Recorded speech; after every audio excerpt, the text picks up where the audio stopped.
Ashes का पहला Perth test जब पहली इनिंग शुरू हुई उसके बाद 172 रन पे इंग्लैंड की पारी खत्म हुई तो मिशेल स्टार्क के 7 विकेट की खूब चर्चा थी। दिन का खेल खत्म होने तक ऑस्ट्रेलिया के भी 9 विकेट गिर गए तो अब पिच को लेकर बात होने लगी है। लेकिन इंग्लैंड की तरफ से कप्तान बेन स्टोक्स ने जो स्पेल डाला उसकी चर्चा अब मिशेल स्टार्क के स्पेल से ज्यादा हो रही है। इस पे ज्यादा बात बताने के लिए मेरे साथ सुकांत है। बताइए सुकांत, क्या हुआ? मतलब दिन का खेल खत्म होने तक पहले स्टार्क चर्चा में थे, उसके बाद आ गए स्टोक्स। बिल्कुल, क्योंकि जिस तरह से जो स्टार्क ने अपने करियर का बेस्ट स्पेल डाला तो चर्चा ऑब्वियसली होनी ही थी। और क्योंकि उन्होंने बॉलिंग जो की, और सबसे खास बात ये थी कि स्टार्क जिस समय आज जो मैच है जिसमें दोनों मेन जो की बॉलर्स हैं टीम के वो मौजूद नहीं थे वो। हाँ, पैट कमिंस नहीं है, जोश हेजलवुड नहीं है, तो बहुत बड़ी जिम्मेदारी थी। लेकिन जिम्मेदारी थी, लेकिन एक चीज और थी कि लोग ये भी बोल रहे थे कि अगर वो दोनों होते तो शायद 7 विकेट नहीं होते।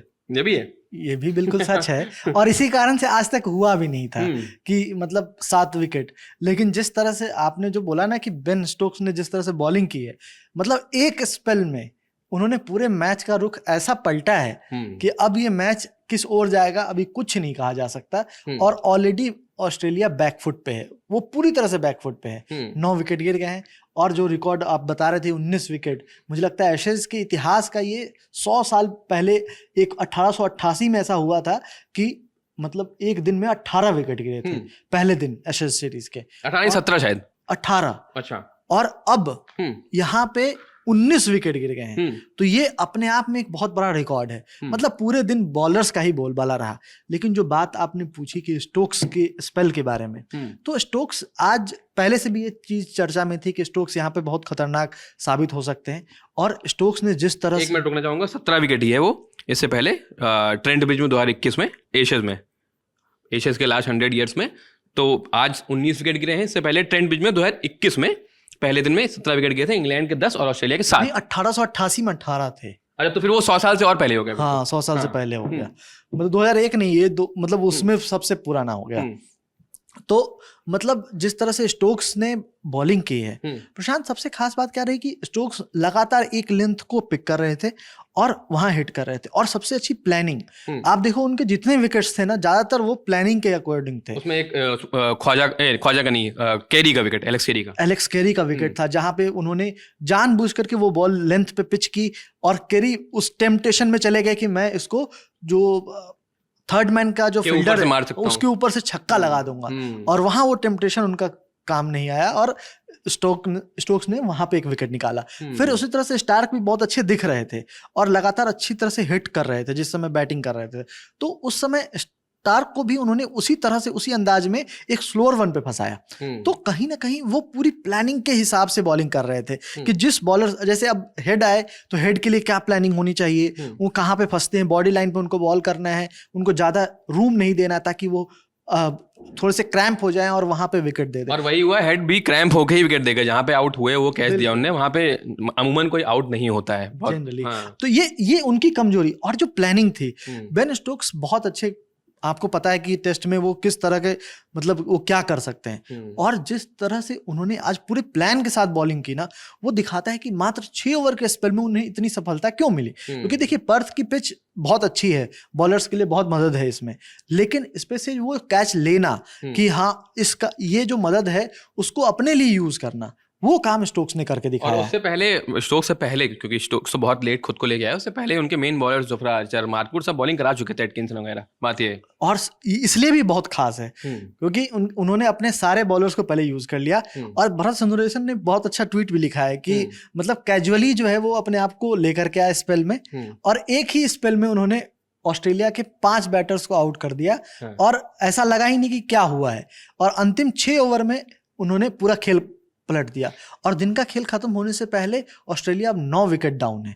तो वो कहीं ना कहीं दिखाता है स्टोक्स मतलब किस तरह के बॉलर हैं कि आप अगर थोड़ी भी उस पर कैरी होगी, अगर उस पर अच्छा बाउंस होगा, तो स्टोक्स से फिर खतरनाक कोई बॉलर नहीं है वहां पे। 9 विकेट डाउन है और 49 रन की लीड अभी भी है इंग्लैंड के पास। अगर कल जल्दी आउट कर लेते हैं तो 40, 45, 49 जो भी लीड मिले वो मिलेगी।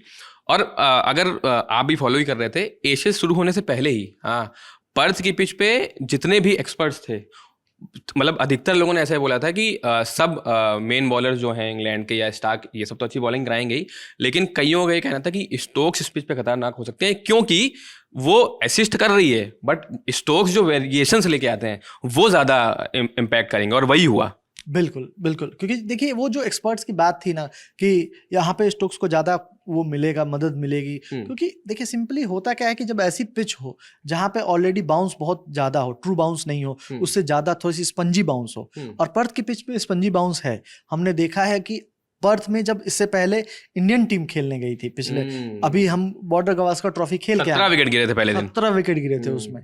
तो उस दिन भी हमने देखा था कि किस तरह से बॉल उछल रही थी, और लगातार इंडियन बैटर्स पहले हमें लगा कि यार क्या ही बैटिंग की है, और मतलब बहुत निराश थे। लेकिन जब उसके बाद ऑस्ट्रेलियन टीम बैटिंग करने आई तो फिर बुमराह ने जिस तरह से उस पिच को यूज किया, वो फिर लगा कि अरे यार क्या हो गया, मतलब पूरे मोमेंट, पूरा खेल ही बदल गया। तो वैसा ही कुछ जो है यहाँ पर मुझे लगता है कि स्टोक्स ने मतलब प्रोड्यूस किया है।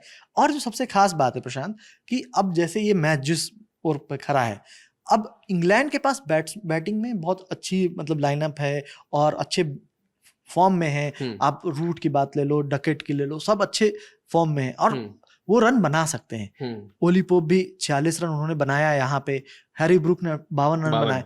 तो कहीं ना कहीं उनके बैटर्स, एक चीज दिख रहा था कि पिच में सब कुछ है, मदद है, कैरी है, तो हम लोग स्ट्रोक मेकिंग करेंगे और अपने बेसबॉल स्टाइल में खेलेंगे।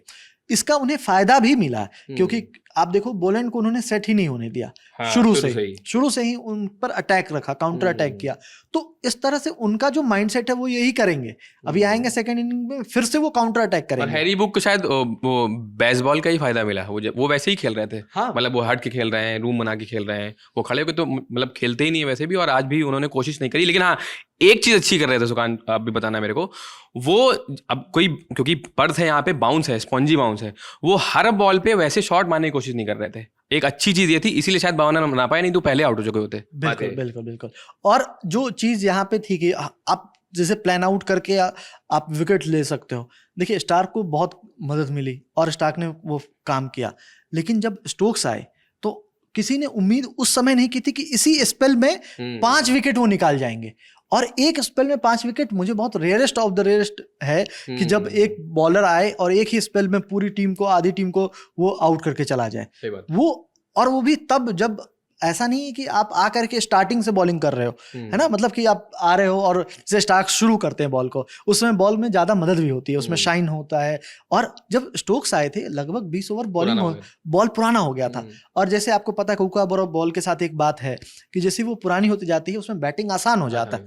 लेकिन इसके बावजूद स्टोक्स ने जिस तरह से उसको यूटिलाइज किया है वो बहुत काबिल तारीफ है। और एक और चीज स्टोक्स ने यूटिलाइज कर ली कि बैटिंग में नहीं चले तो बॉलिंग से कमाल दिखा दिया। ये एक होता है फिर कप्तान जो है, इसीलिए कप्तान बनाया गया है कि कुछ नहीं तो कुछ तो करेगा ही। ये बात और नहीं, हमने देखा लॉर्ड्स में उन्होंने बहुत अच्छी बॉलिंग की थी, और हमने उसके बाद, और वो सबसे अच्छी बात क्या लगती है ना कि वो एफर्ट डालने की कोशिश करते हैं। जब उनको पता चल जाता है कि मुझे मदद मिल रही है, जो मुझे चाहिए वो अनप्लेबल लेंथ पे मैं बॉल डाल पा रहा हूँ, तो फिर स्टोक्स बहुत अलग दिखते हैं जिस दिन, और वो होता है। और आप देखो जिस तरह से स्टार्क आज शुरू से ही लग रहे थे कि आज बहुत अच्छी फॉर्म में, आप पहले ओवर में उन्होंने विकेट लिए, उसके बाद वैसा ही कुछ स्टार्ट यहाँ पे जोफ्रा आर्चर को भी मिला था, जहां जेक वेदरहाल्ड को मतलब चारों खाने चित कर दिया, उनके पास कोई जवाब नहीं था, जबकि शेफील्ड शील्ड के टॉप स्कोरर थे और उस सारी पिचेस पे खेल चुके हैं, और यहाँ पे रन बनाए हैं उन्होंने, और अच्छे खासे रन बनाए। लेकिन जोफ्रा आर्चर है, और वो नई बॉल से क्या कर सकते हैं वो हमें आज देखने को फिर से मिला। लेकिन इन सब के बावजूद जब आपके पास Jofra Archer, Mark Wood, Brydon Carse जो मतलब लगातार बहुत अच्छी लेंथ पे बॉलिंग कर रहे हैं, वैसे की बॉलर्स हैं, उसमें आकर के बेन स्टोक्स ने जो आज रोल निभाया है वो प्योर कैप्टनसी रोल है, और बहुत ही अच्छी तरीके से उसको एग्जीक्यूट किया है। जो भी प्लान उन्होंने बनाया था और उसको एग्जीक्यूट करके ये दिखाया है कि अभी भी वो ये सीरीज जो बोल रहे हैं कि हम जीतना चाहते हैं, इस बार हम हार के नहीं जाएंगे, वो जज्बा दिख रहा है। स्टोक्स की बॉलिंग में तो मुझे बहुत अच्छी तरीके से दिखा है वो। हाँ, मतलब स्टोक्स की बॉलिंग में भी, और अमूमन दोनों टीमों ने बॉलिंग अच्छी कराई है। बैटिंग अब आपको पर्थ की पिच अप्लाई करना पड़ेगा, एप्लीकेशन दिखाना पड़ेगा। जैसे कि इंडिया ने पर्थ वाले टेस्ट में दिखाया था और सेकंड इनिंग में 400 से ज़्यादा रन बनाए थे। तो ये तो अभी पहले दिन का हाल था, अभी 4 दिन का खेल बचा है, अगर 4-5 दिन तक जाता है, क्योंकि जाता हुआ दिख नहीं रहा है। तो आगे क्या क्या क्या होता है, कल इंग्लैंड को कितनी लीड मिलती है, उसके बाद ऑस्ट्रेलिया जब आएगा तो इंग्लैंड कैसी बैटिंग करती है, वो सब आने वाले दिनों में पता लगेगा। फिलहाल इस वीडियो में इतना ही। मेरा नाम प्रशांत है, मेरे साथ सुकांत है। कैमरे के पीछे वीडियो मेरे साथी प्रशांत मिश्रा ने शूट किया है। आ गए हैं साल के वो 3 दिन जब हमारे और आपके बीच का पर्दा खत्म हो जाता है। हम और आप आमने सामने मिलते हैं, बोलते हैं, बैठते हैं, बतियाते हैं, सवाल पूछते हैं, तस्वीरें खींचते हैं, और अगर आप घर से कुछ स्वादिष्ट खाना बना लाएं तो साथ में 2 निवाले भी निगलते हैं। ये है लल्लन टॉप अड्डा। लल्लन टॉप का सालाना जलसा 21, 22 और 23 नवंबर को दिल्ली के मेजर ध्यानचंद नेशनल स्टेडियम में। फटाक से करिए बुकिंग और फिर करते हैं मुलाकात।